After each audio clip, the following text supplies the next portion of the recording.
আলহামদুলিল্লাহ। সম্প্রতি ভাইরাল হওয়া একটি ভিডিওতে দেখা যায় ভারতের সমালোচিত মিডিয়া রিপাবলিক বাংলার এক সাংবাদিক বাংলাদেশ থেকে ভারত গিয়েছিল এমন কিছু যাত্রীদের বিমানে উঠে প্রশ্ন করে। তার লক্ষ্য ছিল বাংলাদেশ সম্পর্কে অনৈতিক ধারণা তৈরি করা, কিন্তু যাত্রীরা স্পষ্টভাবে জানান বাংলাদেশ ভালো আছে, আলহামদুলিল্লাহ, আমরা সবাই ভালো আছি। বাংলাদেশে আসলে যেটা হচ্ছে প্রবলেমটা হচ্ছে বাংলাদেশে এখন প্রবলেম কিছু আছে না, সব ঠিক আছে না, সব ঠিক আছে, কোনো সমস্যা নেই। এবং একজন ইসলামিক মাইন্ডের ব্যক্তি বারবার বলেন আলহামদুলিল্লাহ সব ঠিক আছে, আলহামদুলিল্লাহ বাংলাদেশ ভালো আছে। তার দৃঢ় কথায় সাংবাদিক কিছুটা অস্বস্তিতে পড়েন। কেমন লাগছে? আলহামদুলিল্লাহ। আলহামদুলিল্লাহ আলহামদুলিল্লাহ আলহামদুলিল্লাহ। ভালো আছেন তো? জি, শুকরিয়া। কেমন লাগছে? আলহামদুলিল্লাহ ভালোই। তো এই আপনাদের শুনলাম বাংলাদেশে কোনো প্রবলেম হচ্ছে? প্রবলেম তেমন হচ্ছে না, বা টুকটাক তো সব জায়গায় সব হয়, বাকি তেমন কোনো সিচুয়েশন খারাপ নেই, ইনশাল্লাহ ভালোই আছে। ভালো আছে। জি।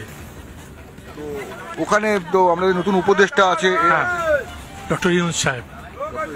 জি। তারপরেও তো ওখানে মানে ঝামেলা হচ্ছে, সরকার নিয়ে অনেক এটা সব দেশই হয়, নতুন সরকার আসছে, সে বসতে চাইবো, বিরোধী দল থাকবে, এটাই স্বাভাবিক, মত প্রকাশ করবে। সাংবাদিকের এই আচরণে যাত্রীরা বিরক্ত হলেও তারা বাংলাদেশের ইতিবাচক দিক ও উন্নতির কথা তুলে ধরেন।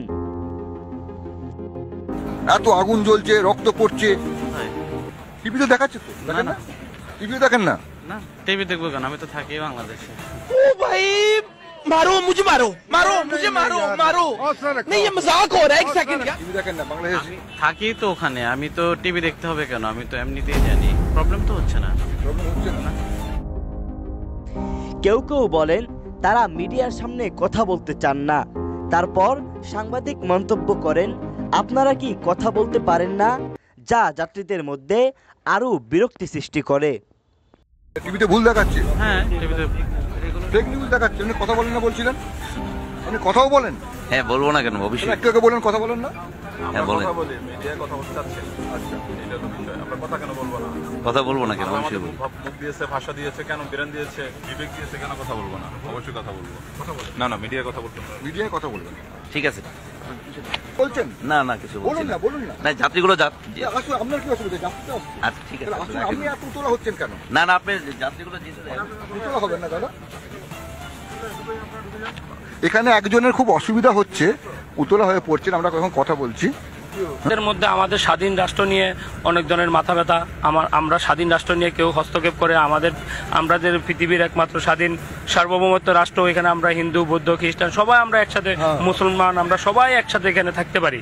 কিন্তু আমাদের যে কোনো দিকের সরকার হোক, বিভিন্ন রাষ্ট্রের প্রধানরা হোক, তারা বিভিন্ন রকম আমাদেরকে নিয়ে মন্তব্য করে আমাদের মধ্যে একটা দ্বিধাভেদ সৃষ্টি করার চেষ্টা করতেছে।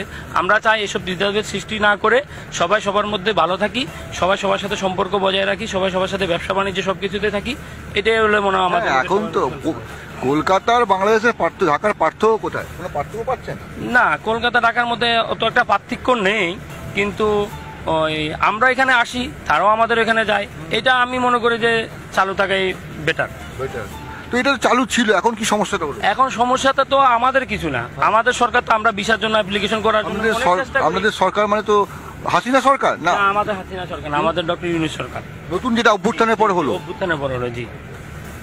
যেটা বাংলাদেশের 18 কোটি মানুষ যাকে সমর্থন করে বসাইছে, আমরা তাকে সরকার হিসাবে সমর্থন করি, আমরা কোনো স্বৈরশাসককে সমর্থন করি না। আর স্বৈরশাসককে আমরা। ঘটনাটি সামাজিক মাধ্যমে ব্যাপক আলোচনা জন্ম দিয়েছে, যেখানে দেশের প্রতি যাত্রীদের ভালোবাসা ও গর্ব স্পষ্টভাবে প্রকাশ পেয়েছে। নাফিস আব্দুল্লাহ, জাগরণ টিভি, ডেস্ক রিপোর্ট।